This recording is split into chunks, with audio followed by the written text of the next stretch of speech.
Hey, welcome everyone. It is 9 a.m., so we're going to go ahead and get started. Aloha everyone, and welcome to the SEOW quarterly meeting. My name is Laura Johnston, and I'm a Policy Research Associate on the State Community Partnerships Workgroup team for the University of Hawaii at Manoa, along with the State Epidemiological Outcomes Workgroup team. And we hope everyone is having a great week so far. To start off the meeting, we will introduce our speakers and have a quick overview of the agenda. We'll start off with a welcome and overview of the Hawaii Strategic Prevention Framework Partnership for Success project, the State Epidemiologic Outcomes Workgroup, and the State Community Partnerships Workgroup. We're excited to have Dr. Lynn V. Lay present Monitoring the Impact of Cannabis Use on Public Health and Safety in Hawaii. Dr. Lay is the epidemiologist in the Office of Medical Cannabis Control and Regulation for the past 15 months, and previously an infectious diseases epidemiologist for 20 years. She'll also be joined by Michelle Nakata, who is the Public Health Program Manager at the Office of Medical Cannabis Control and Regulation. She is available for answering questions and also for any follow-up questions that you have. And her information will be posted in the chat. This presentation will be followed by a brief Q&A and a 10-minute break. And after the break, we'll have Dr. Wayne Buente will present on Teen Drinking is Very Bad, exploring TikTok's features, activities, and memes in #TeenDrinking. Dr. Buente is a professor in the communication program in the School of Communication and Information at the University of Hawaii at Manoa. Dr. Buente also leads the State Project Adaptation Workgroup for the SPF Hawaii project, and his research examines the interplay between society and information and communication technologies. Wayne's research projects have examined issues relating to information systems, digital inequality, social media, and health disparities. This presentation will also be followed by a brief Q&A and closing remarks. All right, so let's begin with an overview of the Hawaii Strategic Prevention Framework Partnerships for Success. The SEOW is part of the Hawaii Strategic Prevention Framework Partnership for Success, or SPF-PFS, which is a federal grant funded by the Substance Abuse and Mental Health Services Administration, or SAMHSA. And the purpose of the SPF-PFS is to strengthen and enhance Hawaii's prevention system to promote well-being and reduce the impact of substance use among persons aged 9 to 20 in Hawaii's communities. The SEOW is a partnership between the Department of Health, Alcohol, and Drug Abuse Division, or ADAD, University of Hawaii, and interested community stakeholders. The SEOW has been providing epidemiologic services to ADAD since 2006, and the SEOW collects, analyzes, and reports substance use incidents and prevalence, as well as provides technical assistance and training for state and community stakeholders. The SEOW comprises of researchers, epidemiologists, data managers, and other professionals involved in research data collection and utilization pertaining to underage drinking and substance use. The SEOW core team produces the Hawaii State Epidemiologic Profile for Alcohol and Drugs, using the latest available data from diverse data sources to profile the current substance use situation locally. We also conduct quarterly meetings where individuals and organizations have the opportunity to share their substance use related data. And as part of the SPF-PFS, the State Community Partnerships Workgroup, or SCPW, supports academic and community partnerships that increase the capacity of the substance abuse prevention system to address local needs. The SCPW achieves this by conducting applied research, which addresses alcohol use among high-risk populations. The SCPW supports the goals of the Hawaii Strategic Prevention Framework Partnerships for Success. So that is a quick background on the SPF-PFS project, the SEOW, and the SCPW. And there are just a few reminders we want to go over before getting started. So we are using the Zoom webinar format, which may look a little different from the Zoom meetings that you might be used to. Attendees are muted and videos are off. So presenters and hosts are not able to see attendees, and attendees also cannot see themselves. So if you have questions, please send them through the Q&A feature located at the bottom middle of your Zoom window. And you don't have to wait until the end of the presentation to submit your questions or comments. Please send them in at any time and we'll review them at the end of the presentation. If you would like to wait until the larger group discussion to send in your questions, that's also totally fine. So without further ado, I'd like to hand it over to Dr. Lay. Good morning, and thank you so much, Laura and team, for having me here to present. What I am learning is a very important topic. As Laura introduced, I previously worked in other areas, infectious diseases, and I didn't realize, I thought those were complicated, but I didn't realize how very complicated the cannabis topic is in terms of its effect on public health and safety. And so I'm going to try to cover some of the key concerns today, but won't be exhaustive of everything that we will need to monitor in order to ensure public health and safety in Hawaii. I'm going to share my slide now and make sure that you can see it first.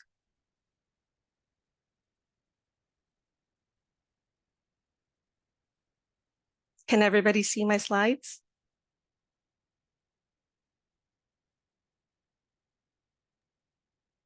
No, I can't see your slides. I see a message from the chat saying yes. So Laura, can you try? Oh, okay, 1 minute. Let's see.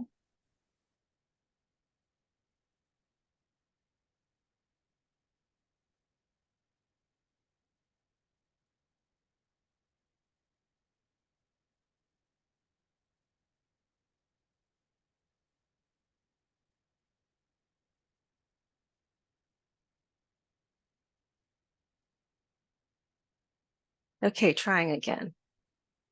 Can everybody see now? Oh, yes, I can see now. Great, thank you. And apologies for that. That was on my part. Okay,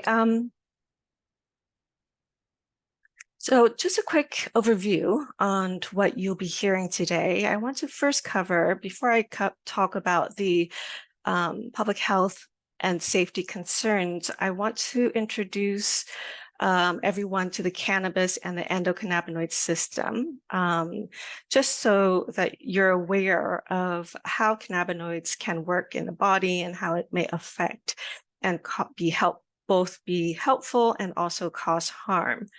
And as this is an epidemiological presentation, I also want to discuss the surveillance systems and the epi data that we do have and the gaps that are currently challenging us in Hawaii in terms of being able to monitor some of these concerns. And before I get into that, I'd like to test your knowledge and see how much you know about cannabis. And I'm just hearing from Laura what the SEOW is, and realizing that you are focused on substance use prevention, so I expect very high scores. So if you could join us, you can take a picture of that QR code there on the screen in order to answer some of the questions. There will be 2 for you. The first question is, which cannabinoid is psychoactive? Is it THC? Is it CBD? Is it both? Is it neither of them? Or have you ever heard of a cannabinoid?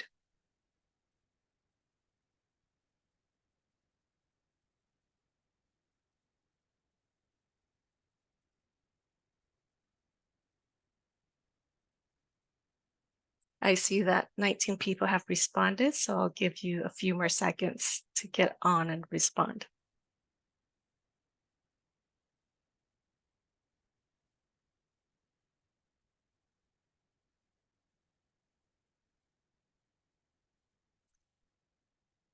So the answer is THC. Very good.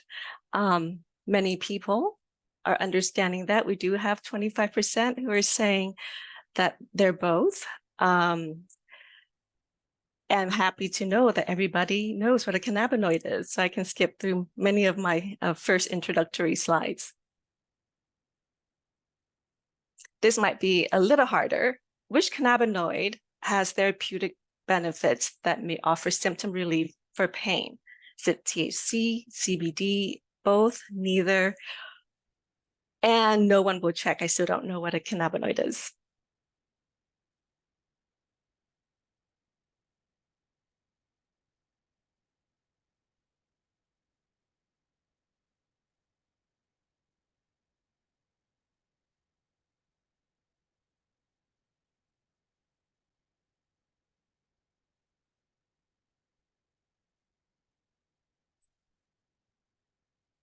We have 18 responses so far.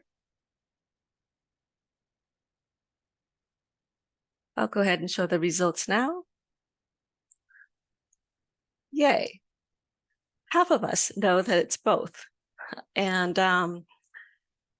some of us think it's CBD and others THC. But the answer is that both have the qualities for pain relief. So quickly, the endocannabinoid system, it's part of your nervous system. If you're not aware of that, so as part of your nervous system, you've got the receptors and you have enzymes. But what you also have are naturally occurring cannabinoids in your body, and those are the endocannabinoids. And these cannabinoids, they play a crucial role in maintaining balance in your body.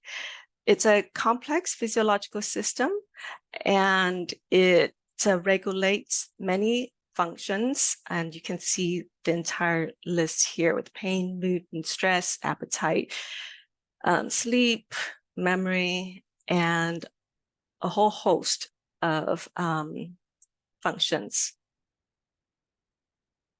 Phytocannabinoids are exogenous, so they come from, well, with the name phyto, it means plants, so it comes from the plants. And there are the 3 different species of the plants, but also there are many hybrids today.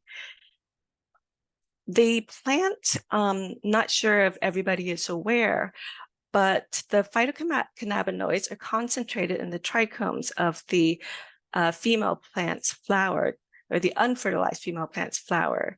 THC is the psychoactive and intoxicating cannabinoid. CBD is not, but there are others that may be intoxicating, including CBN.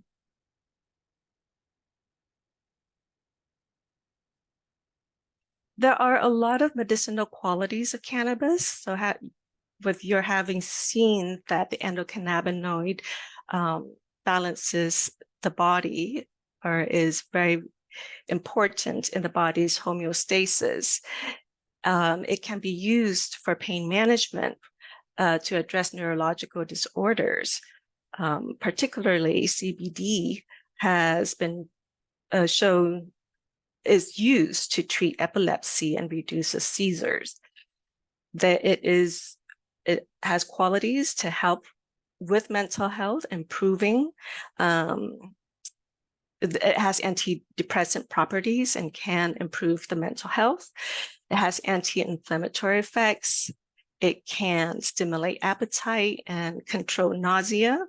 And it's being used for cancer symptom management as well.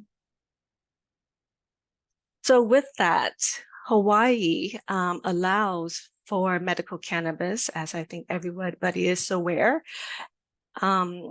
And the qualifying debilitating conditions in Hawaii are listed here. There's ongoing research, for not in Hawaii, but elsewhere, for potential therapeutic interventions for a host of other medical conditions. And so many states are moving toward allowing medical providers to authorize use for any condition. The medical cannabis has been around in Hawaii for a long time, since 2000. Our office here, the Office of Cannabis Control and Regulation was established in 2018. And so we're doing quite a lot of catch-up in terms of setting up the systems to start monitoring a lot of the impacts of cannabis use. One of the things we're preparing for is the legalization of adult and recreational use. As you're aware, there's been bills in the past several years to try to legalize it, and we are expecting that to happen soon, perhaps within the next 1 or 2 years. So I'm going to spend quite some time on this page here. I think it's important to set the stage on why we have to put so much effort in monitoring some of the issues, cannabis-related issues. So while cannabis is therapeutic, it can also be harmful. There's a wide range of public health and safety harms that have been identified, and listed here are some of the major ones. One of the major concerns is developmental impact on adolescents and young adults, because brain development is about up to 25 years. And so exogenous cannabinoids can affect that development. There is substantial evidence that adolescents and young adults who use cannabis are more likely than non-users to develop future psychotic symptoms. There's evidence also of cognitive and academic impairment, more suicidal thoughts and attempts, greater likelihood of progression to substance use disorders. And as we've all been made aware from EVALI, there are adverse health effects of vaping. Also, we have concerns with dabbing, because there are reports of significant psychosis, neurotoxicity, cardiotoxicity associated with dabbing. Equally concerning are the adverse fetal development outcomes resulting from cannabis consumption during pregnancy and breastfeeding. Studies are showing that there's increasing acceptance of use during pregnancy, and many may not be aware that THC passes through the placenta and breast milk. There's low birth weight that's well established as an effect of this. More people may not know that CBD can also be harmful to the baby's development, even though CBD is on the market as a hemp product and can be bought anywhere in the retail outlets. New research is coming out using both animal models and human mother-to-child pairs, showing prenatal CBD exposure can lead to glucose intolerance and insulin resistance. So that's research that we're watching here carefully. So I think everyone is aware about the dangers of driving while high, or you should be if you've seen the Department of Transportation's Drive High, Get a DUI digital boards on their freeways. After alcohol, cannabis is the substance most often associated with impaired driving. However, the difficulty with monitoring impaired driving using traffic data alone is that cannabis can be detected in the system for up to 30 days or longer. Cannabis use can develop, particularly with increasing frequency of use. Prolonged use can lead to cyclic vomiting or cannabinoid hyperemesis syndrome. CHS, short for cannabinoid hyperemesis syndrome, it causes abdominal pain, nausea, vomiting, and in severe cases, it can result in death. There are adverse events from both intentional and unintentional exposure to cannabis. Products that are on the market today have higher THC concentrations than the past. And there are also potent synthetic products that contain toxic chemicals also on the market. I didn't include here, but adverse incidents can occur also from drug-drug interactions between cannabis and multiple medications. So for example, cannabis can, particularly CBD, CBD interacts with blood thinning medication, which results in higher risk for bleeding. So I will go through some of the data from the existing surveillance systems that addresses these concerns in the next few slides. But again, they're not exhaustive. I just wanted to give you an introduction of what we have and what we're monitoring. So beginning with our young adults and adolescent groups, for our BRFIS, the Behavioral Risk Factor Surveillance System, is showing us that 1 in 5 young adults in Hawaii used cannabis in the past month. I remember I told you that there are concerns about cannabis use disorders, and so we also monitor daily use or almost daily use. Almost daily use meaning over or 20 days or above in the past 30 days, and we have 6% of young adults using that daily or almost daily. Now we have another source of data as well, the National Survey on Drug Use and Health, that models from the surveys they do, they model the estimates for Hawaii, and it's a little higher. Instead of 1 in 5, which our BRFIS showed, the young adults we're seeing the NSDUH showing 1 in 4 using cannabis in the past month.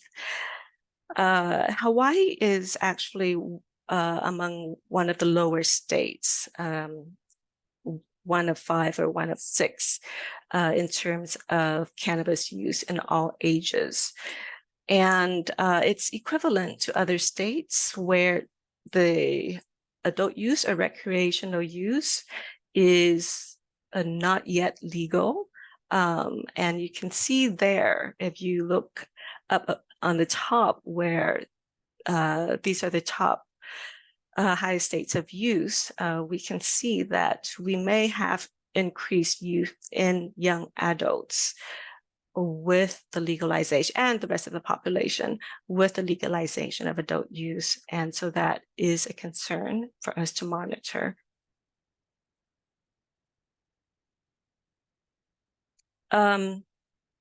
With respect to cannabis use disorder that's being seen in young adults, the Survey on Drug Use and Health also has identified that 4% of Hawaiian young adults are exhibiting cannabis use disorder. And there's a definition there in terms of what cannabis use disorder is.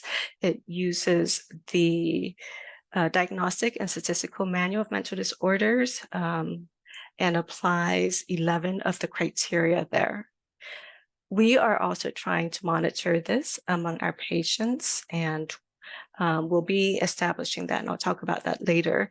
But for cannabis use disorders for patients who are using, for the purposes of medicinal cannabis and therefore are not, will be frequently using, we have to adapt the DSM tool, and we use only 9 criteria as opposed to the 11 criteria that's being used for the general public. But going back to the adolescents, what we were looking at young adults before. Here we have data from the Youth Risk Behavior Survey showing the levels of use in high school students and in middle school students. We're seeing that cannabis is declining, and so are the rest of the other substance use as well. So the effect of that, I'm not sure, but perhaps somebody in the audience would be able to let us know. It could be a very good campaign. There could be very different changes in the different societal changes. Youth cannabis use is disproportionately higher in certain ethnicities and gender groups. As you're seeing here, this is from our Hawaii Student Alcohol, Tobacco, and Other Drug Use Survey, some of who are probably in the audience and had provided this data. So I took this from the report. It's showing that cannabis use was higher than the overall state for students identifying as Hispanic, Latino, Native Hawaiian, other Pacific Islander, and other race and ethnicities. and cannabis use is disproportionately high among transgender and other gender minority students. So simple, I mentioned earlier that one of our concerns is the mode of use, watching particularly for vaping and dabbing. Dabbing, and we can get this from the Youth Risk Behavior Survey. Dabbing was not available for 2015 and 2017 and was combined, but in recent years were made available. Smoking continues to be the main mode of cannabis use among youth in Hawaii. But we do see higher vaping in recent years. The Burfist data also backs up this, confirms that smoking is the main mode, although the Burfist data for the young adults has wide confidence intervals. With respect to our pregnant and breastfeeding population, we are happy to see from the Pregnant Risk Assessment Monitoring System that cannabis use is low. I didn't show here, but the survey also show that 13% of women reported using cannabis during the 12 months before they got pregnant. It's good to see that that drops when they are pregnant and afterwards. This is important because 74% of women were breastfeeding or pumping milk. And so we do want to see that level low. However, with 3% reporting having used cannabis since delivery, that's still 3 in 100 infants who are being exposed. Moving on to driving impairment. So we have a couple of data sources to draw from. The first is the Hawaii Department of Transportation. They sampled over 500 Hawaii residents statewide, and they found that of the car or SUV drivers, they reported 4.6 or about 5% always or nearly always driving within 4 hours after cannabis use. Now, if you want to profile who might be doing that in order to get messaging out, it's the male drivers under 45 who reported the highest proportion, which is 26% of always or nearly always driving within 4 hours after cannabis use. We also have another study. Hawaii joined an international cannabis policy study starting this year to oversample in our population to get an idea from the consumer market, cannabis information and impact. And they found that self-reported prevalence of driving within 2 hours, now this differs from the 4 hours, 2 hours of cannabis use was 14%. So that's higher than what we might be seeing elsewhere, but it's lower than other states. And if you look at the graphs down there, Hawaii is at 14%, other US medical is at 18%, legal is also 18%, and interestingly, illegal is 21%, it's the highest.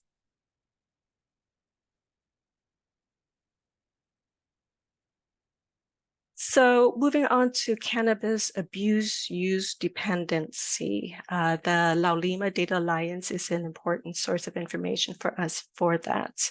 You may be aware that this data comes from 24 hospitals and medical centers and provides inpatient, outpatient, and emergency department information. And this is what we have been able to track in the past 5 years. 2022 is out, but I haven't had a chance to analyze it completely. So we'll update that soon. But we see in looking at this that there's somewhat of a stable trend. We're going to do moving averages But we do see that the cases of cannabis use and dependence is higher among males than in females. The LIMA data lines is also very important for us to track cannabis poisoning and adverse effects. These are the trends broken down by the different age categories, while the ages of youth, young adults, and youth remain somewhat stable.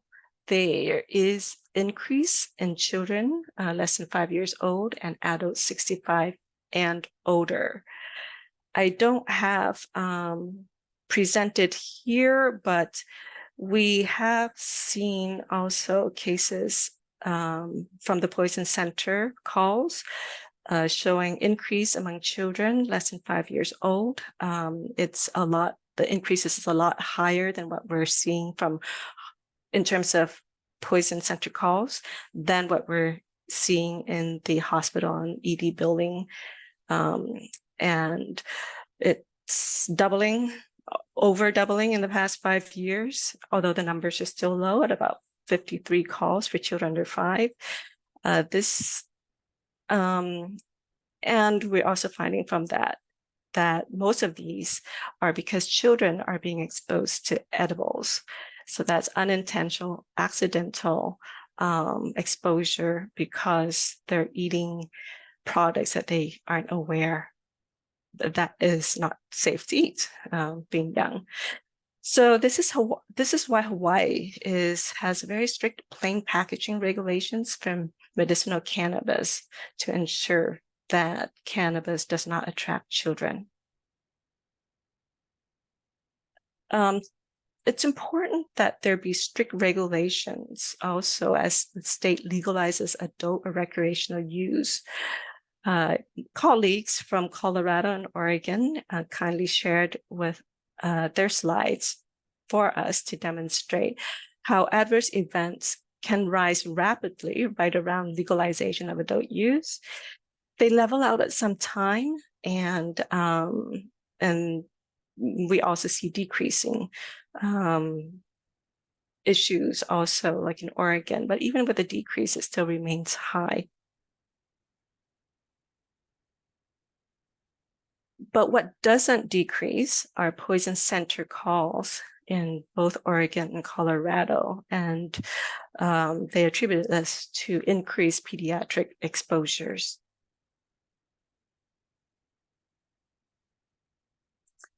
So I have covered some of the key surveillance systems that we have used. Here is a list of many others that are available for us to see. What I want to highlight is that here are some of the data gaps and needs that if you're in the audience and you have this data or know where we can find it, please do contact me. We would be very happy to include this in our monitoring.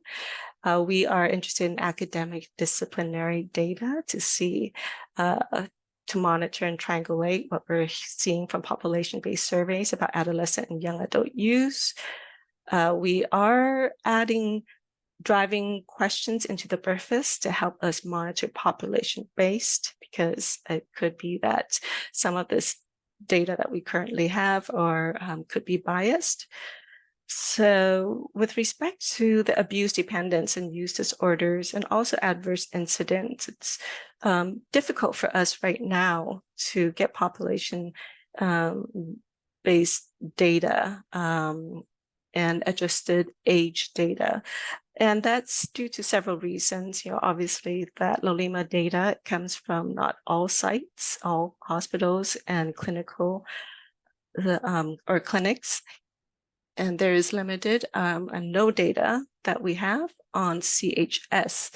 And that's because CHS is not even in the international classification of diseases. There's no code for that. It's in this NOMED code. But we looked and there are no cases, even though we do know that there are cases out there of CHS. Some of the things that we are needing to do that I'd like to highlight within our office here is we want to also track cannabis use orders among medical cannabis patients because those are our frequent use. We have about 33,000 current patients at the moment. We are also tracking related adverse events through our online reporting system. It's up there and open to the public, and we're receiving daily reports. So, and these reports are coming in not only for cannabis, but also for hemp-related complaints. In conclusions, there are multiple sources of surveillance and administrative data that are available to monitor cannabis use, public health, and safety impacts. We are doing additional data collection. For example, I mentioned the breathless driving patient. We're doing patient surveys, particularly to collect information on more, not only the acute adverse events, but also the long-term cannabis use effects of that. We know that cannabis use and its effects at this time is relatively low, especially, and it's similar to other states that have not legalized adult use.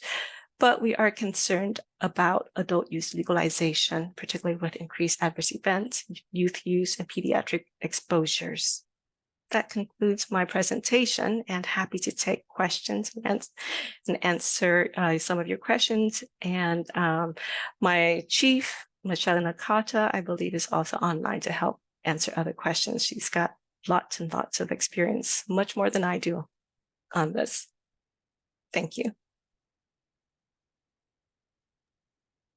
Great, yes, thank you so much, Dr. Lay. We are going to now move on to our Q&A session. So if you haven't done so already, please type any questions or comments that you have about the presentation using the Q&A feature, Zoom chat, or you can raise your hand and we will unmute you as well. So I see two questions already in the panel, Q&A panel. Will you be able to receive Dr. Lay's slides? Laura, can you answer that? Sure, yes. We will be posting today's presentation on our YouTube channel. And that channel is also posted in the chat. Thank you, Michael, for posting that. So you should have the link in the chat there for our YouTube channel.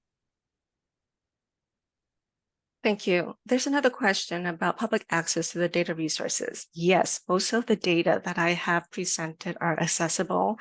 For the population-based data, you can get that from the Hawaii Health Data Warehouse site.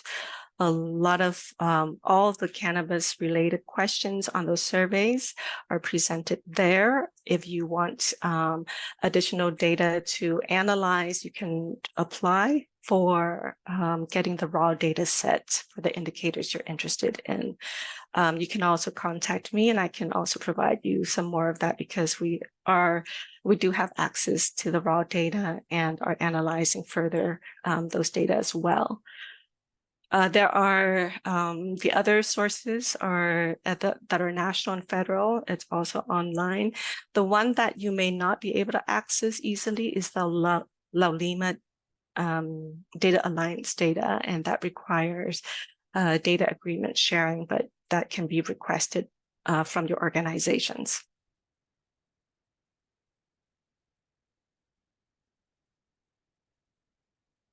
Another question is, does your office have interest in collaborating with local researchers conducting cannabis-related work? Are there particular topic populations you have most interest in? I will start, but I think Michelle will be able to answer that better. For me, as an epidemiologist and research, yes, I'm very interested in this. I'm interested particularly right now because we are overseeing the medical cannabis. I'm very interested in seeing how medical cannabis can be therapeutic. We are doing surveys, can be therapeutic, but also the cannabis use concerns the health impacts of long-term use. And also there's a lot of discussions about about cannabis replacing or substituting some of the other drugs such as opioids, and that would be very interesting to track and see if that is the case here in Hawaii. Now, we are including all of that into our upcoming surveys, patient surveys, but they're self-reported. Clinical work would be very interesting. Anything else you have in mind, Michelle? Is Michelle there?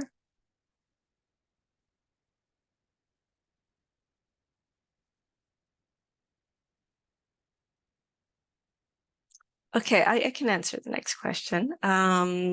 Has long-term medical cannabis caused psychosis? Psychosis is indeed, there are studies that show that associate cannabis with psychosis, and certainly long-term. I know of a study that looks at this primarily in the developmental ages. I'm not sure about the adult age, so I haven't come across that study, and someone might have and could correct me. But one of the concerns that we have is the question of what presents first, whether it's psychosis, people are prone to using cannabis, or cannabis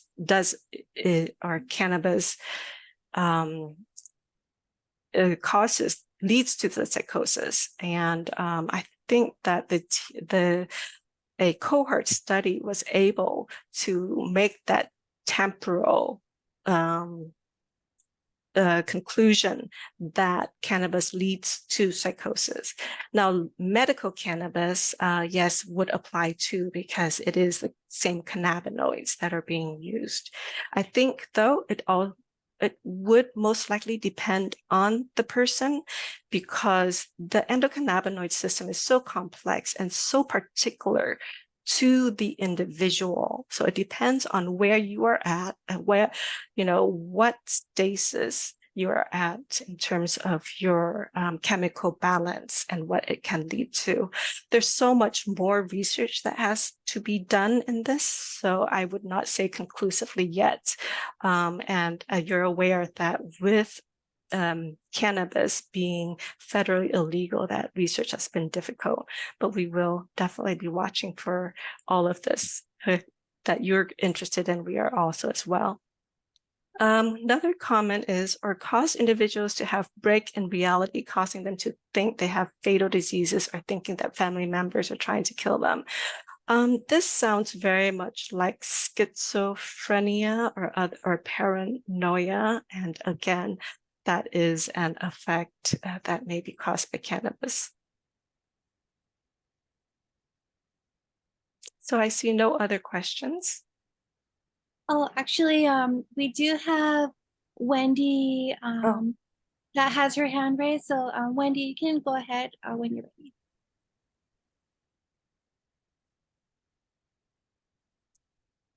ready. There is another question, and while we're waiting for Wendy to come on, Wendy.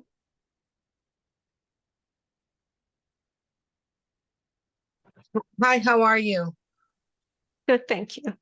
That's good. I apologize for the delay. I guess I was wondering, is there any data that kind of compares the long-term effects of the cannabis for pain management in comparison to opioid use?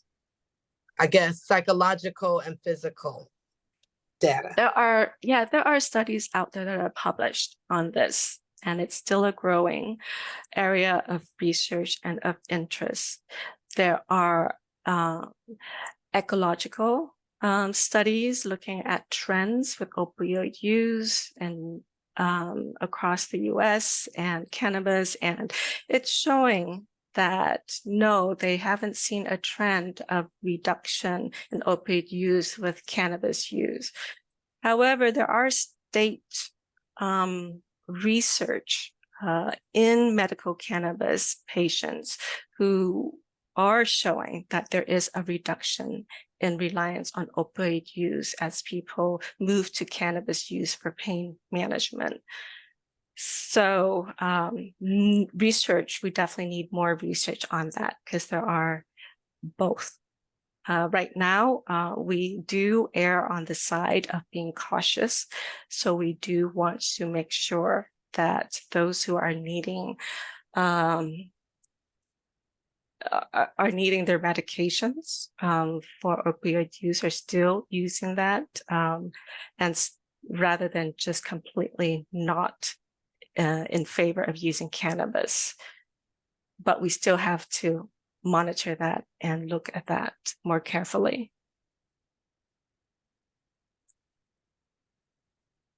Another question here I see on the panel is there's been significant discussion in the field related to what products get offered on the legal cannabis market.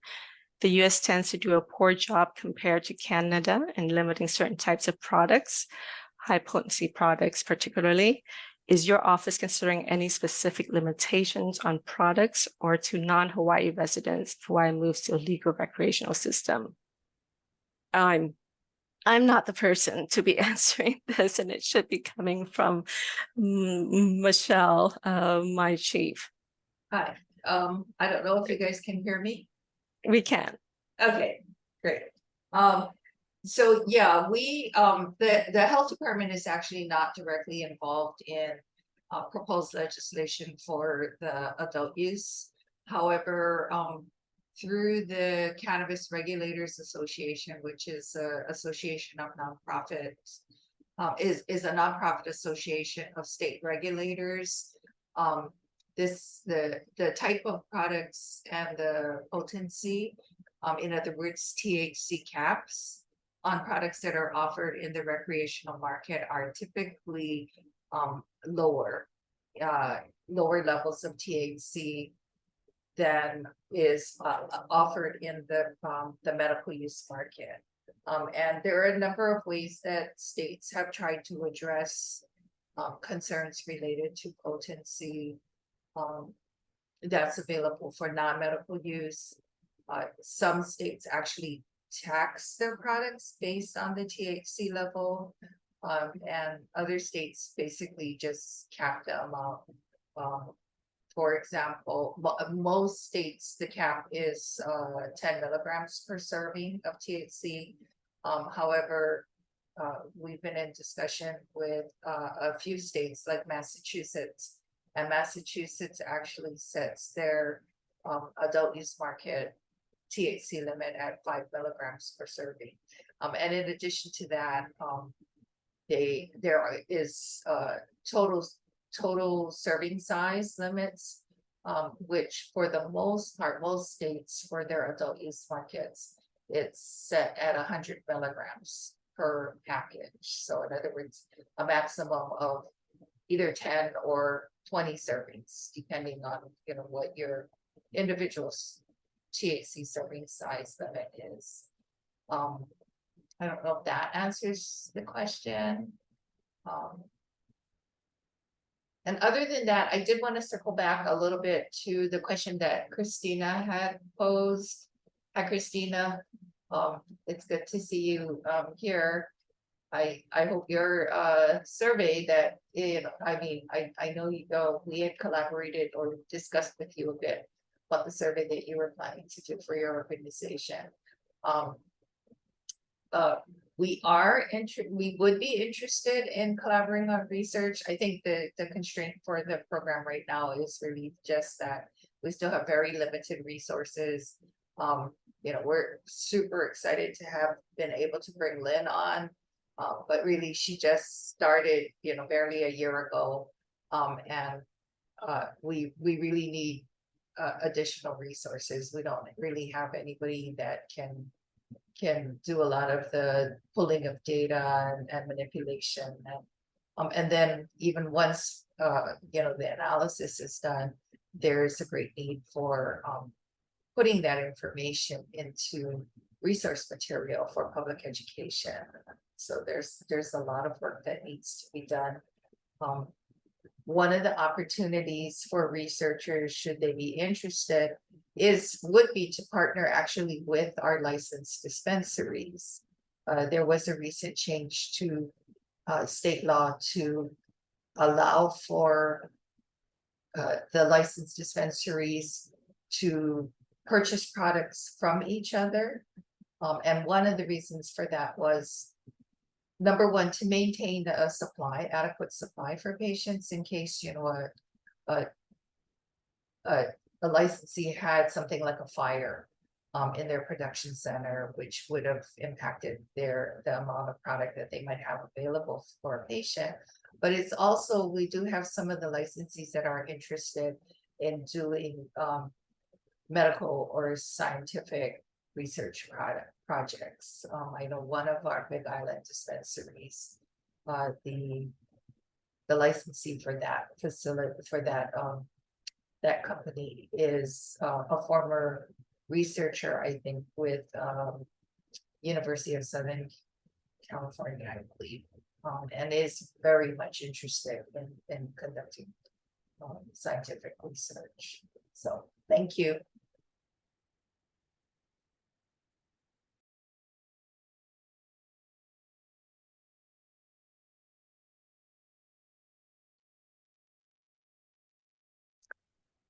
Laura, I don't know if there's time still, but there's another question here on how can universities educate and give out resources to students, give information about the effects. Thanks, Michelle, for answering about research. Maybe universities is another one that we could definitely collaborate with to help us, because while there are lots of resources other states have shared with us in terms of outreach to young adults, I think that they have maybe been might have conducted assessments on, you know, what might work to that for their population. And that's something that we would need to do here as well. We could quickly and easily adapt, but understanding having some expertise in behavioral change to help us understand what messaging could be useful in Hawaii among students in Hawaii would be helpful. And we are just beginning to undertake public health education campaign planning. We hope to have that out soon. And this is an area of collaboration that we would be very welcome to. Yeah, and I would echo Lynn's comments. Young adults, you know, college-age students are a demographic of particular concern, especially as we move towards adult use legalization, because obviously at age 21, it would be legal for you to use. However, we do know that brains are still developing at least through age 24, 25. And so this population is not one that we would want to encourage use. You know, we do want to still have this age demographic delay their initiation of use. Thank you.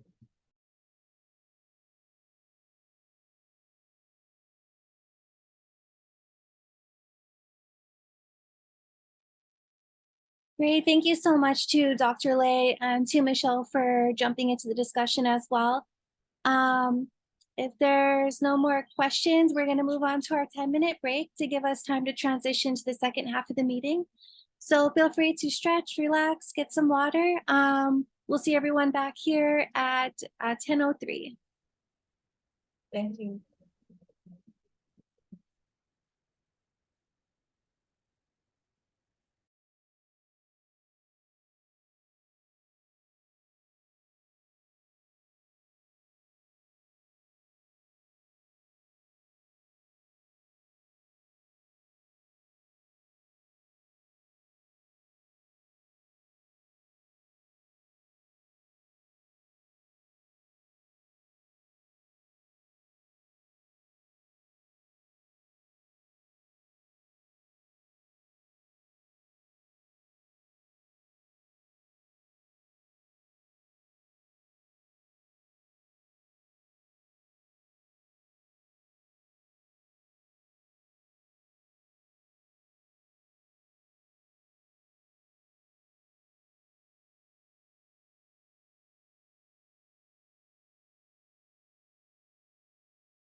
Okay, welcome back, everyone. We hope you had a good break. We're going to begin the second half of our quarterly meeting. So please join me in welcoming Dr. Wayne Puente.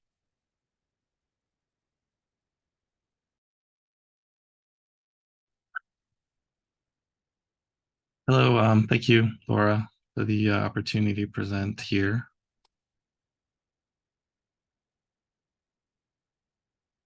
Okay, do you see my slide? Yes, I do. Okay, great, thank you. So for today, I just want to talk about the platform TikTok and some of the aspects of it that relate to teen drinking. And so that's going to be the focus of my presentation today. I do want to thank Justine, my research assistant. She helped out a lot on this project and also creating the presentation for me. So we'll go ahead. So title of it is Teen Drinking is Very Bad, Exploring TikTok's Features, Activities, and Memes in hashtag teen drinking. So just briefly, I lead the state project adaptation work group. And so this work group designs, adapts strategy plans, policies that are needed to ensure that prevention services efficiently, effectively, and faithfully reach the populations most impacted by substance abuse.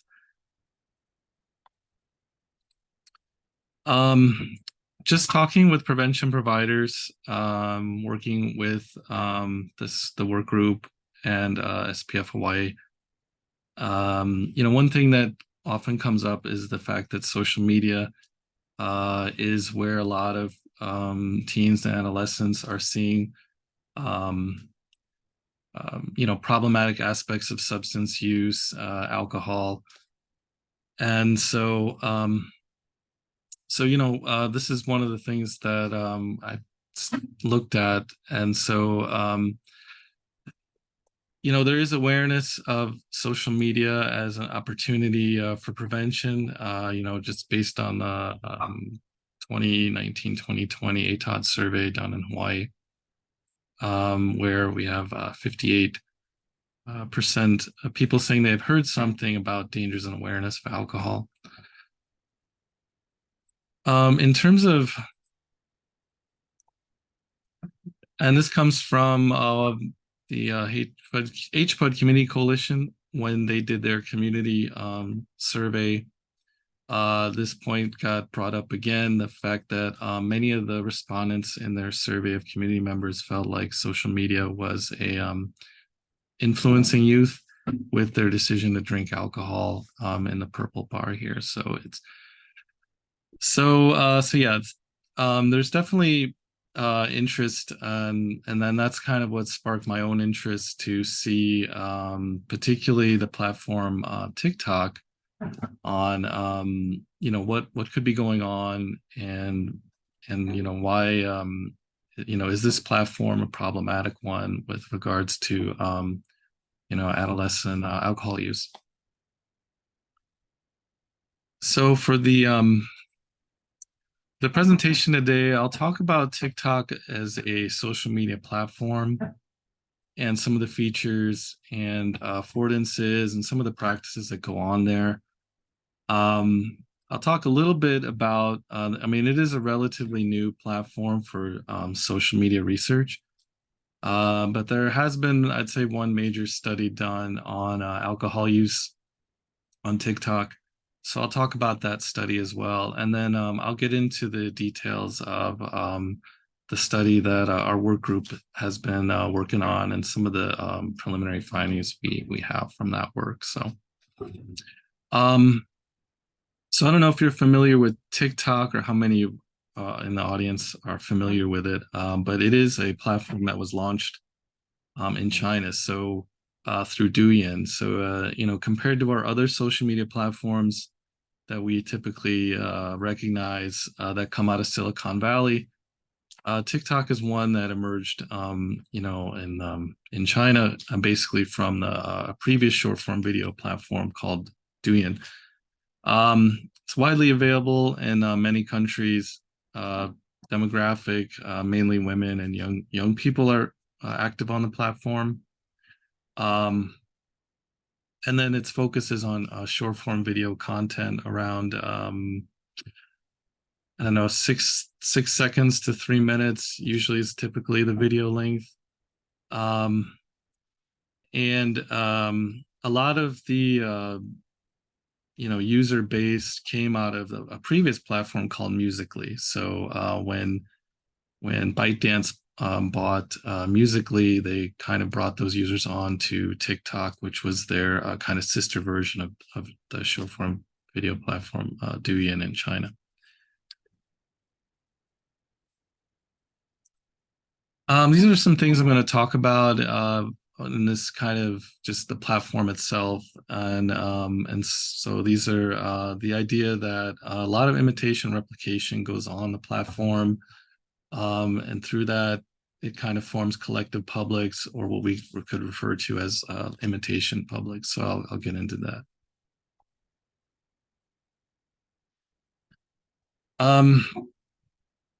One thing that I do like to think about when we think about social media is some of the features and some of the ways that the platform kind of encourages us to behave in one way versus another. And one thing that you can notice right away when you go up to sign up for a TikTok account is that the video recommendations that are given to you are very personal. So they are directly related to, that's why the page is called the For You page. You're not really encouraged to link to other social media accounts, although people often do it in their social media, in their bio of the TikTok profile. And your interpersonal connections are kind of downplayed. So oftentimes on other platforms, you may be asked to invite your friends or other people you know to come onto the platform with you when you create an account. TikTok does not really do that. It's more encouraging you to focus on yourself. The default page when you open the app is called that For You page. And so the idea is that it will give you algorithmically curated content. And so your connections are going to be built on the content. So the way that you interact with other people is going to be content focused, not coming through your social networks like it may come through like a Facebook or Twitter, Instagram. So researchers have kind of argued that TikTok has this mimetic property that kind of encourages this repetition and kind of building off other people's previous content in order to keep things going and things interesting on the platform.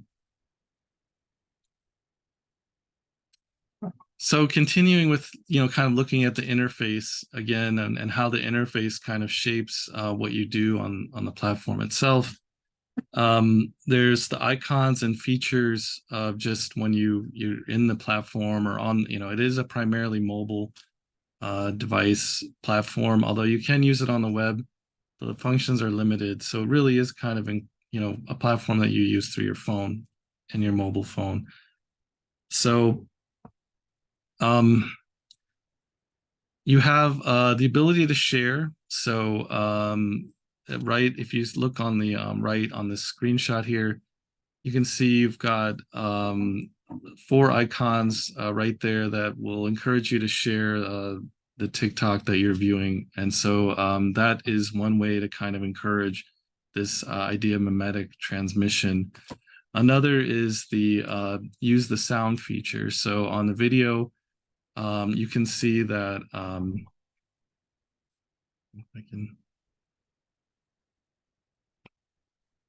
you can see that there's a very easy to see the sound being used or the music that's being used. And it's also, there's like this, anytime sound's being used, there's kind of the rotating musical notes that are being played.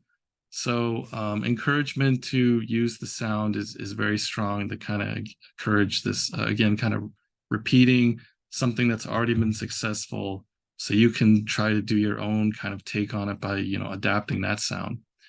And then the effects are also displayed. So any effects that are being applied to that video, you're encouraged as a user to also go ahead and repeat and use those effects too, and take your own spin on it.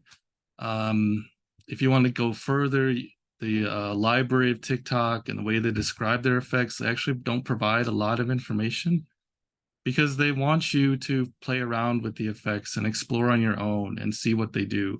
So there's this idea of scholars have kind of referred to as mimetic competition, where you see, oh, you know, that's a cool use of sound, but I think I can do something better with it.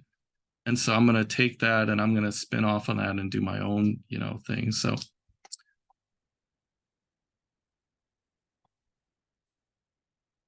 all right. There's also, you know, the platform encourages particular norms around how we create and share video. You know, there's people recognize that a certain video content is doing well, and others will kind of replicate off of that. If you get popular TikTok users, they will help spread that kind of content throughout the platform if it is something that's really interesting, or the take is really unique on how it's done. And so you know, you have the ability to kind of get involved in what scholars can say is like a live transmission of just being able to you know, see what people are doing, and then being able to, you know, in real time, using the phone or using the mobile platform, all the effects, the library, everything is done there. So you can do everything in your phone and you can post it right away. So it's not like you need to go open up Photoshop or something and edit the video like that. Everything you need is done with TikTok itself. And so you can make some really cool things. I think this is one that Justine. Spirits in my head and they won't go. Spirits in my head and they won't go. Spirits in my head and they won't go. Spirits in my head and they won't go. All right, so so that you can see that, you know, if there's one effect that someone may like, they can kind of take that idea or that video, and then they can, you know, kind of riff off of that on their own. So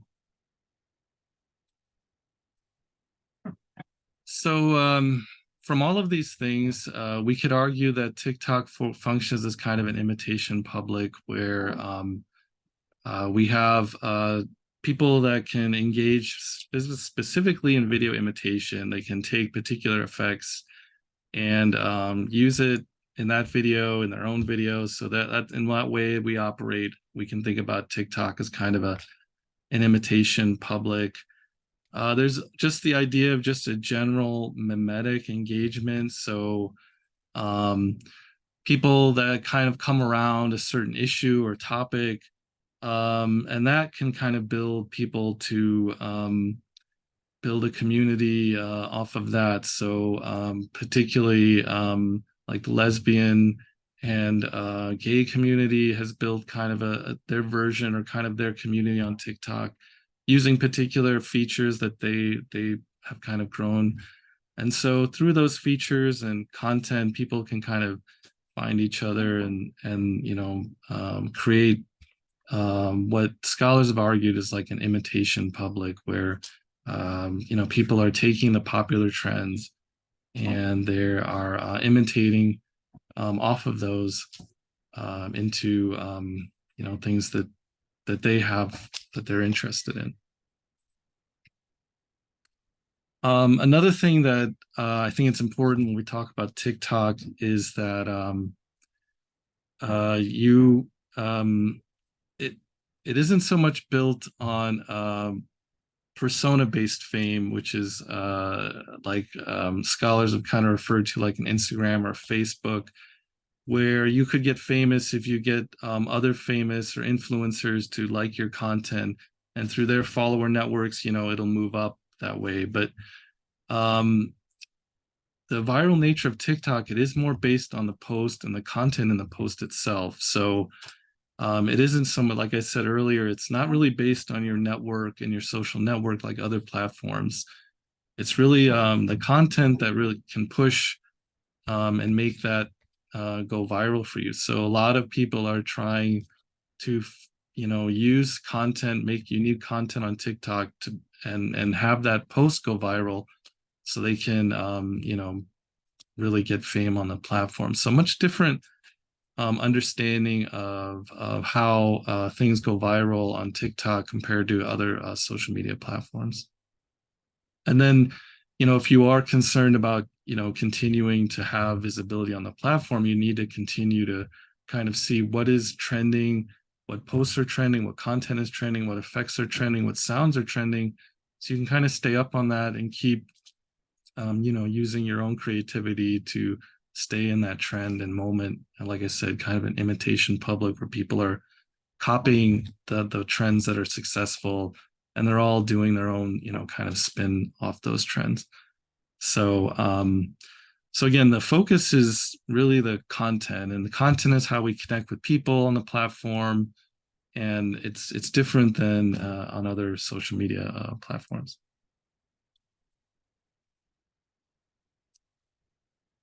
I'll talk about this later in the presentation as well, but I'll go ahead and reference the importance of audio is very big on TikTok. I would say the two things that make it, really unique compared to other social media platforms is its focus on music and its focus on the mobile, the phone. So there's a lot of encouragement to use this sound, like I talked about. Scholars have argued that it kind of has the template of an audio meme. So I don't know if you're familiar with what internet memes are, but TikTok is kind of encouraging an audio meme. So sound becomes kind of the key meme that kind of moves people and content in the platform. So there's also, your ability to use particular effects like transitions can also show your expertise on TikTok, your ability to, transition, yourself and then cut the video so that you're wearing a different outfit, but the transition is like seamless. But, that's not easy to do. It takes, talent to kind of set all that up. And so people that can do these things are kind of rewarded on the platform as well. So, yeah, I talked a lot about TikTok as a platform and some of the important features that scholars have kind of pointed out that make it different than other social media platforms. There is one study that I'll talk about here that, and I'm sure there are other studies as well that'll be coming out on alcohol use in TikTok. But this one is Russell et al. Captured 100 TikTok videos in hashtag alcohol in September of 2020. What him and his colleagues found is that 98% of the videos depicted pro-alcohol sentiment. More than half the videos had people consuming multiple drinks at a time. There was a lot of problematic drinking practices, and a lot of the social norms around those practices were, having a good time, being very social. And so we have a norm that alcohol use associated with being, having fun, being cool. Also, another popular content in his content analysis was guide videos. So videos of how to make, I don't know if you're aware, but like a jungle juice cooler kind of drink where you're bringing together different alcohol and juices together in one large container. Sometimes candy is put in there, and then they make these kind of drinks. or even miracle berries to make liquid shots taste better. So you have these kinds of videos that can train people on how to, use alcohol in different ways. But what Russell and colleagues noticed or were quick to point out is the fact that these videos are very easy to find. And so adolescents and teens can easily interact and access this type of content on TikTok through the hashtag alcohol.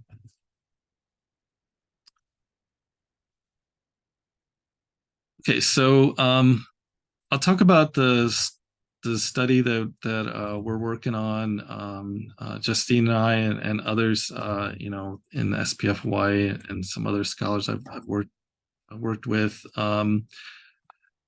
Collected over 900 videos using the hashtag teen drinking on TikTok. We used a third-party provider called Bright Data, and they have a web scraper that they use. And TikTok is not an easy platform to scrape data off of, because they're very good at kicking off automated bots and things that try to acquire this data. But Bright Data uses proxy networks as a way to kind of get around that. And so the fact that we could get almost 1,000 videos in this data collection, this data set, I think is really really good because it's, like I said, it's not an easy platform to get a lot of metadata and content on the videos. Our data analysis will be content analysis of the TikTok short form videos themselves, social media analytics, and I'm also hopeful that we can run a social network analysis as well. And then for what I have today is just kind of an exploratory research on hashtag teen drinking activities, features, and memes, and mainly through the analytical work of some of the data that we have.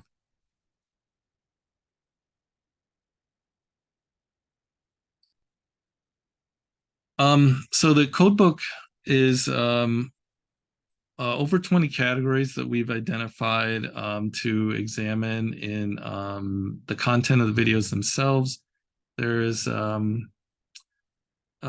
content categories that go from the content creator itself to demographics, the context of the alcohol consumption, the setting for it, types and brands. There's also some category on TikTok, creative features that are being used and applied in the video, the sound, a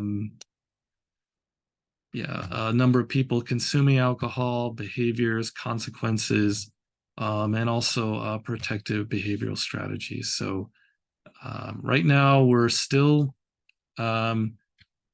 testing the reliability of the codebook. We're basically almost done with that, but some of these categories will need to be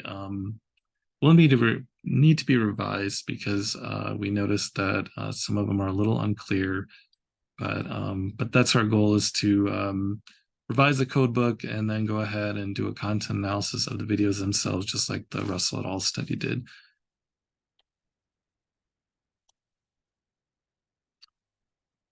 For what I can show today is just kind of linking the idea of activities and features and memes together, and what we're finding in the data set of 900 some videos.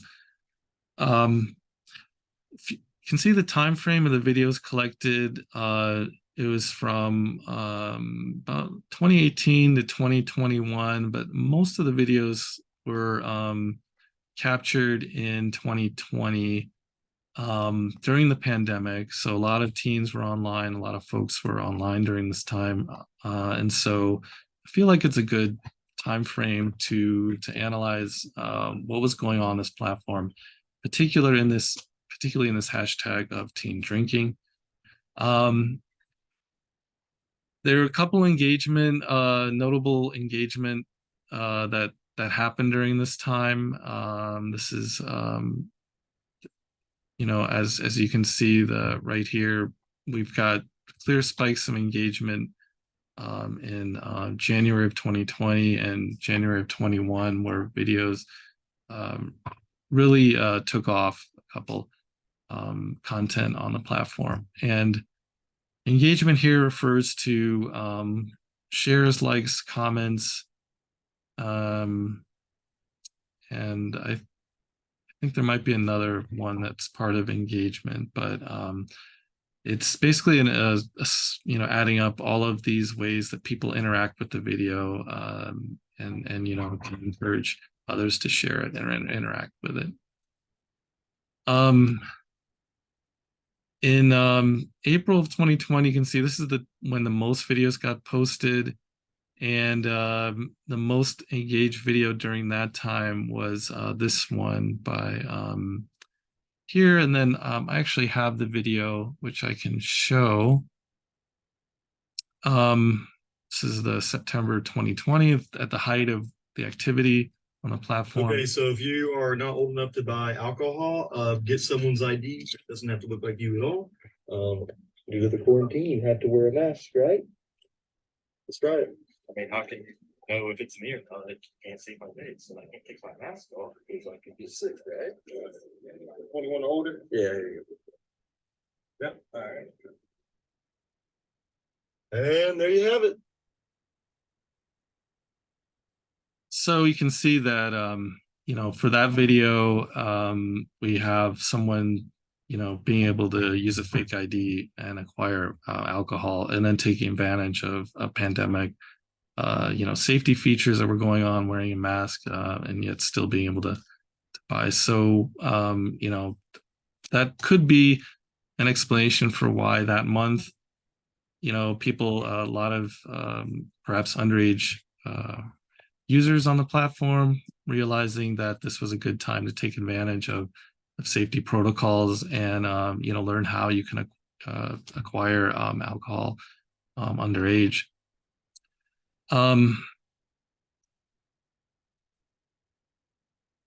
want to spend a little bit of time on the socially creative features. We didn't see a lot of this in the data set, but I think it's worth mentioning.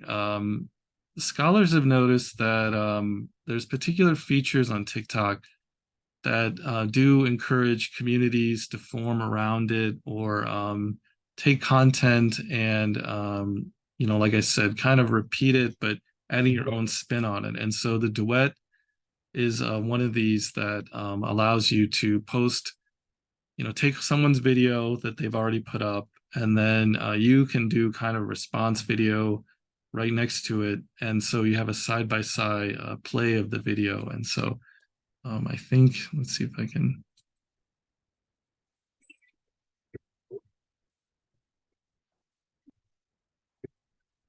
I got it this way.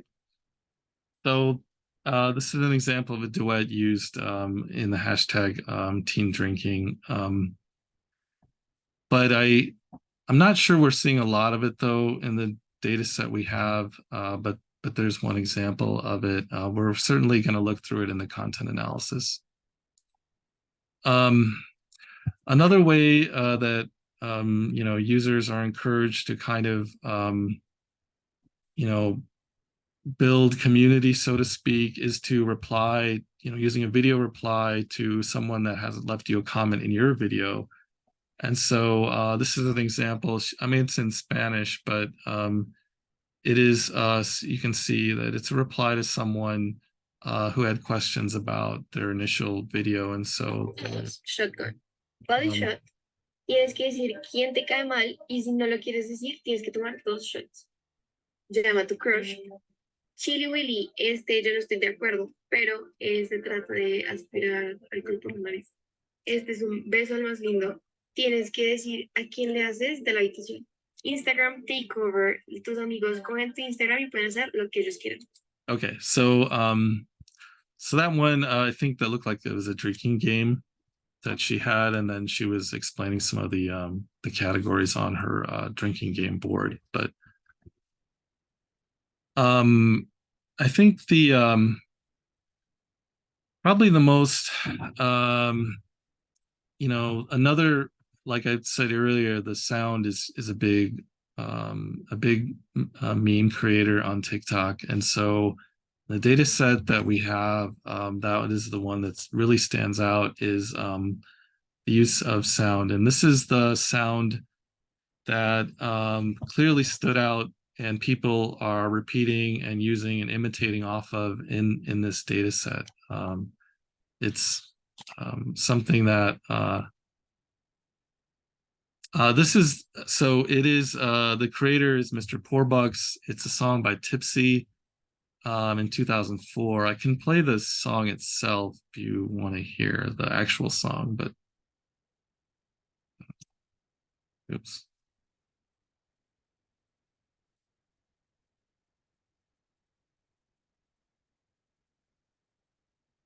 Sorry.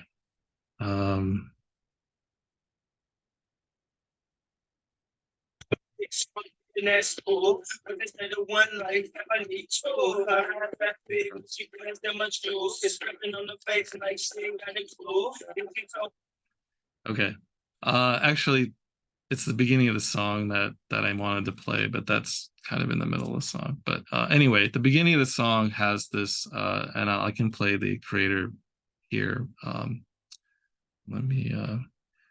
Beginning of the song is, the title of my presentation, where it starts off, "Teen drinking is very bad." So let me go ahead and play this one. This is from the creator, Mr. Poorbucks. Teen drinking is very bad. Yo, I got a fake ID though. Yeah. Yeah. Yeah. So so that sound clip, that particular video really, in the data set, became, I would argue, like a very popular meme that others in hashtag teen drinking kind of worked off of. So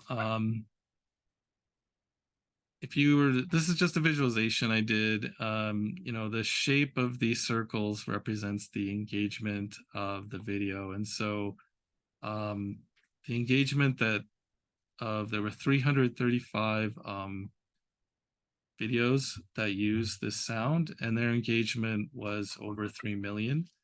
There are some other notable engagement levels of other sound clips, but I'd say this one was far greater than the others. Out of a total of 434 unique sounds that were available, over 1/3 of the videos used the Mr. Poorbucks sound. The teen drinking is very bad. And okay.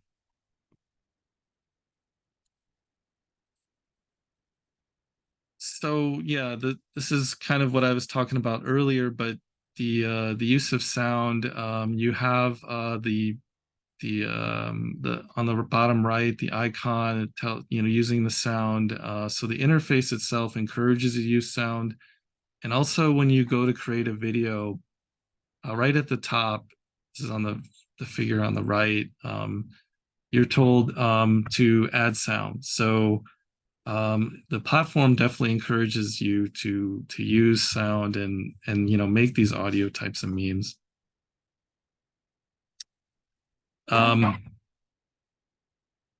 So yeah, you get the use of sound is accessed by the sound badge. You're given the name of the original creator, the number of videos that are being used with the sound.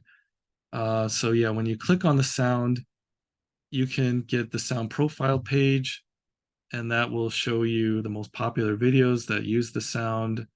And yeah, and so you can see how other people have taken the sound and applied it. And then that allows that other people to kind of reinterpret meaning or add their own personal perspective on that particular audio meme. And so this is how we can get the as scholars have called it, our oral turn in memes, away from like GIFs and things like that, types of memes, to sound being a meme itself. So this is from the website. You know, if you had the mobile app, it would look much different. But if you click on the Mr. Porbuck's sound, you can see that the sound profile page shows you the videos that have been using his sound clip, and then some of the most popular videos that are being shown here off this sound clip.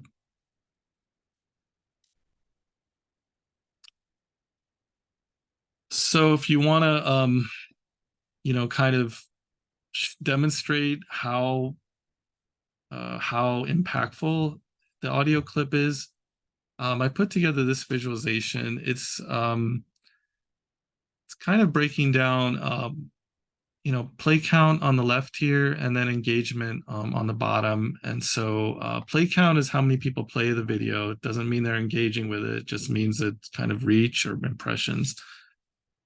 Whereas engagement, like I said, it's the amount of shares, likes, comments, replies that occur.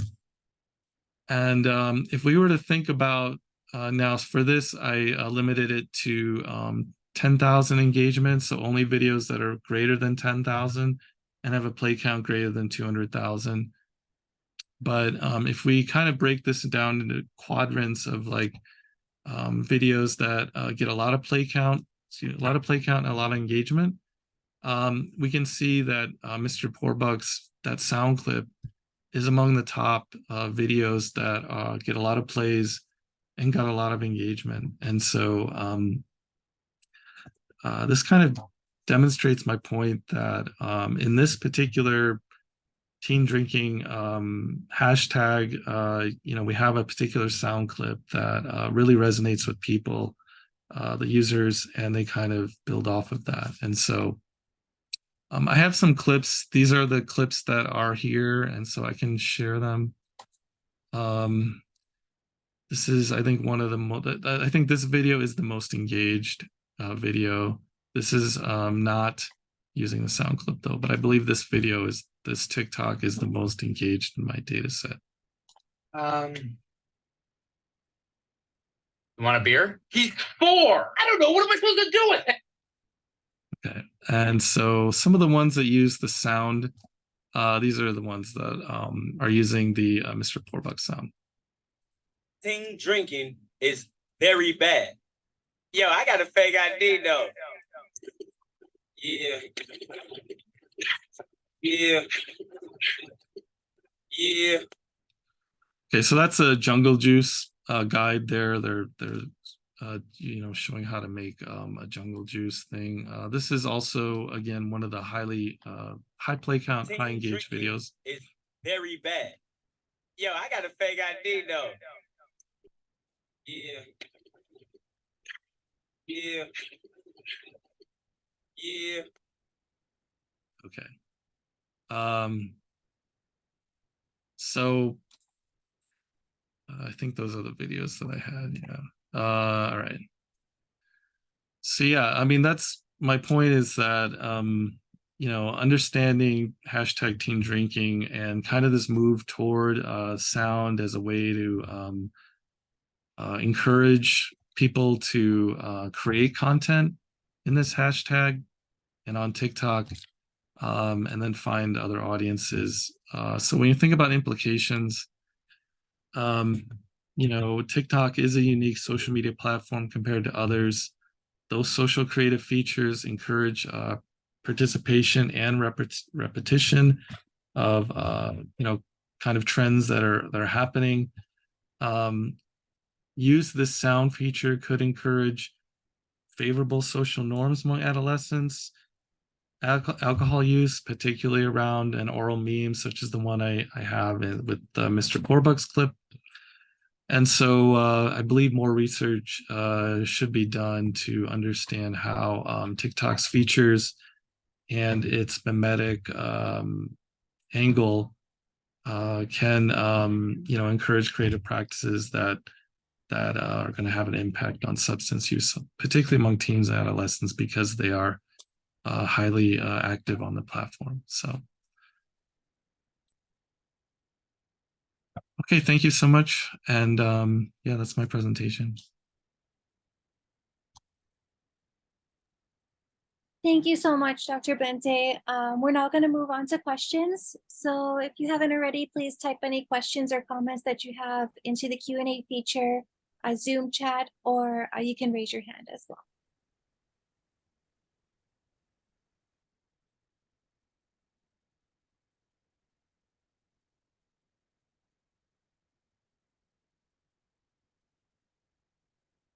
I see in the chat, yeah, there's teen drinking. Yeah, there's a, I mean, I haven't done a recent collection on teen drinking, hashtag teen drinking, so I'm sure there's new practices and new video memes that are, or audio memes that are being used. So I haven't checked it lately. Can I put Canva presentation in the chat? Oh, yeah, sorry, I didn't see that.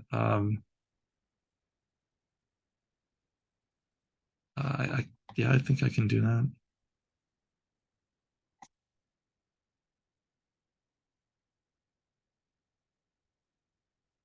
Actually, I don't know. I mean, I'm not sure if I can do that, but I can share the link. I'm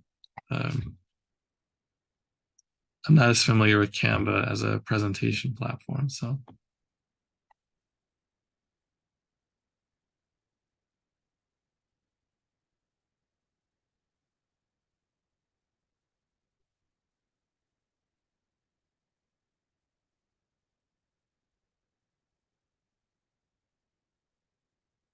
Okay. All right. Yeah, I'm happy to share the link with Laura though, and she can send it out. Sure. Yes. Thank you. Oh, we also have Celia's hand is raised. So one moment, let me go ahead and unmute you, Celia.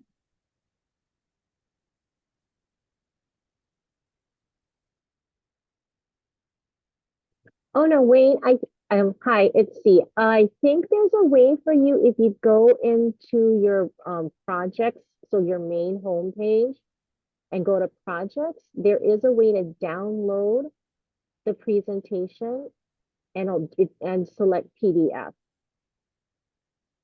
Oh, okay. Yeah. Yeah. And if that doesn't work, just give me a call or email me, and then we'll walk through it together, because I just learned how to use Canva slides too.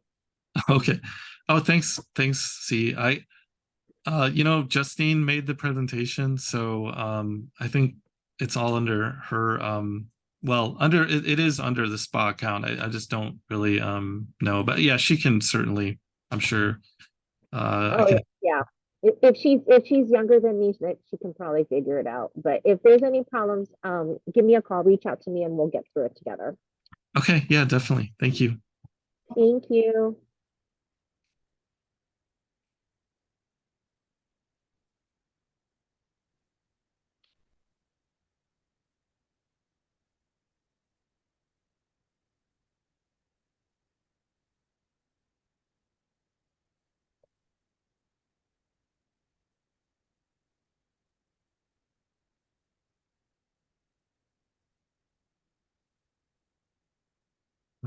Did you see any other question, or is there?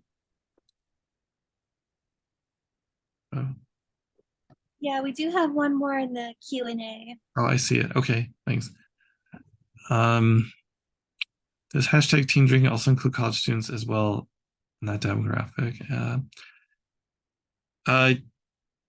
Yeah, I mean, I would say a lot of the videos are college student oriented. I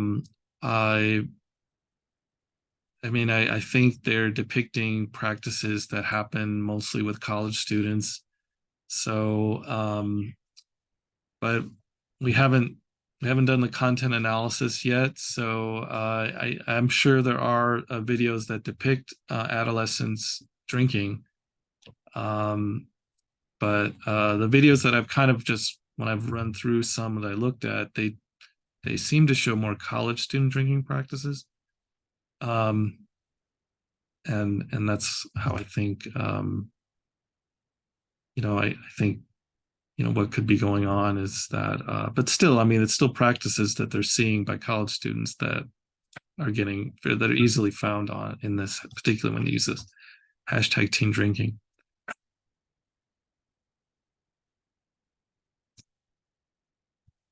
And then I think the other point in the question was, let's see.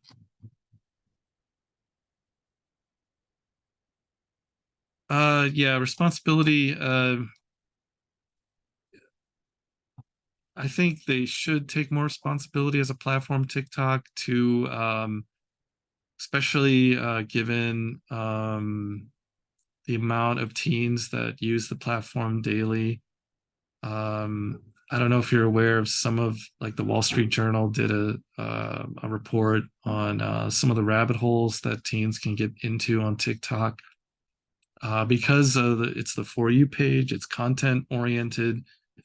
And it doesn't take long for you to possibly start to get suggested content that's depressing, or substance use and things like that. And then once you start interacting with that content, right, the platform will think that you still like, you like that, and will continue to feed you more of that type of content, all as a way to keep you on the platform longer. And so a lot of the a lot of social media platforms are competing for attention right now, and so anything that they can do to make sure that you stay on the platform, and use their tools on the platform, don't go outside the platform, and then in a way you're kind of rewarded. I was talking with some folks that work in sports marketing at UH, and they noticed that if you don't use the in-platform tools on, say, a TikTok video, they will kind of, they won't, I mean, I don't want to say shadow ban it, but they'll just kind of, at least that's what they say. They say that the content can have a chance to be downplayed by the platform, because it noticed that you use tools like in Photoshop or something, and you brought it the video that way instead of using the in-house platform tools to edit and do the effects and things like that. But again, it's all about making sure that people stay on the platform as long as possible.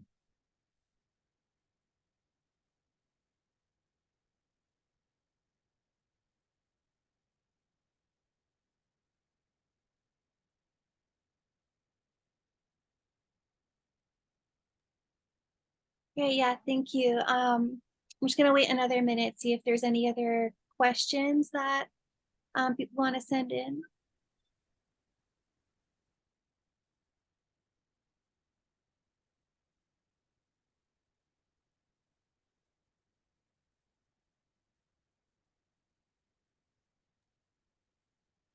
Okay, thank you so much to our speakers for the great presentations. We're now going to move on to the closing remarks. And our next meeting will be November 29th, 9 to 11 on Zoom. And if you have any ideas for future speakers who would be willing to share data related to substance use, please let us know by sending us an email at m4c+seow@hawaii.edu. We'd be more than happy to reach out to anyone you think would be a good fit. Okay, and we do have a couple QR codes and quick links for our YouTube channel. Michael, if you want to go ahead and introduce. Sure, yeah. So as the principal investigator, I just want to thank both of our presenters today. It was great. And for the SEOW, you can use the QR code to take to the M4C YouTube channel, which we tend to, within like a few days, we always are posting the videos of our presentations. And so if you want to scan the QR code and have the channel, this will be posted then by the end of, most likely by the end of Friday, we'll have the presentation up on our YouTube channel. You can also go back and look at some of the prior ones. So Dr. Tanya Lowry St. John also presented on the HHDW and how to use and access and that was discussed and brought up with the BRFSS data. The other is we, as the SEOW, have been working, and we've presented on some of the polysubstance use data for alcohol, nicotine, and cannabis within the state for adults and young adults.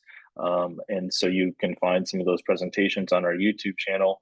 And you can also go to the second QR and find an infographic that we've been working on that gives some of the numbers and data that we've been presenting on for polysubstance use and looking at the 2020-2021 data. So yes, so we can leave this up here for just a second, and we can share those links as well in the chat. So thank you all again. We appreciate you attending. And Laura, if you want to wrap things up, thank you. Yes, thank you, Dr. Phillips. We would like to ask everyone to fill out a post webinar survey that'll pop up once you exit the Zoom room. We greatly appreciate your feedback on the meeting. And that concludes our SEOW quarterly meeting for August 2023. So I'll see you at our next meeting. Thank you, everyone.